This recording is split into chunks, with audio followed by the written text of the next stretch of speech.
Hujan deras yang mengguyur kota Palembang pada Kamis dini hari menyebabkan puluhan rumah warga di kawasan Sekip Bendung terendam banjir.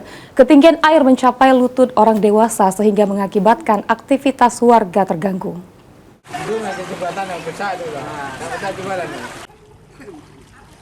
Hujan dengan intensitas tinggi yang terjadi pada Kamis sekitar pukul 2:30 waktu Indonesia Barat menyebabkan saluran drainase di kawasan Sekip Bendung, tepatnya di Kelurahan 20 Ilir D2 yang berbatasan dengan Kelurahan 89 meluap ke pemukiman warga.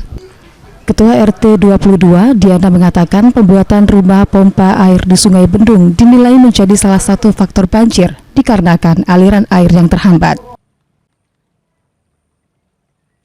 Pengaruh hujan deras dari jam 2:30 pagi sampai jam 6 tadi sudah hujan.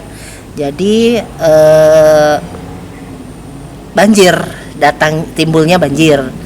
Kemudian banjir ini juga kemungkinan ada pengaruhnya karena ada sedang dilakukan pembuatan rumah pompa di perbatasan 9 Ilir dan 20 Ilir D2.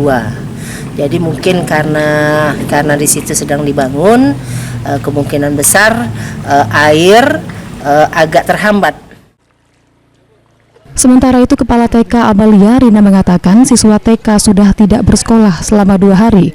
Hal itu dikarenakan ruang kelas bagi siswa yang kini tergenang air.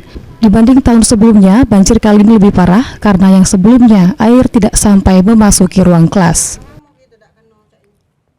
Kemarin tidak perlu besar cak ini, nah rupanya hari yang kedua ini lebih besar lagi. Jadi siswa tidak belajar sudah 2 hari itu? 2 hari tidak belajar, cuma datang ngambil MBG. Bu, ini di tahun kemarin ini juga Bu?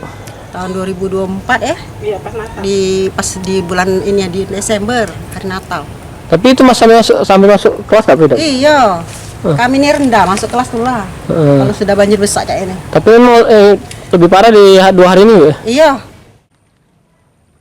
Warga pun berharap agar pemerintah segera mencarikan solusi untuk mengatasi banjir yang seringkali terjadi di kawasan Sekip Bendung sehingga banjir tidak terjadi lagi.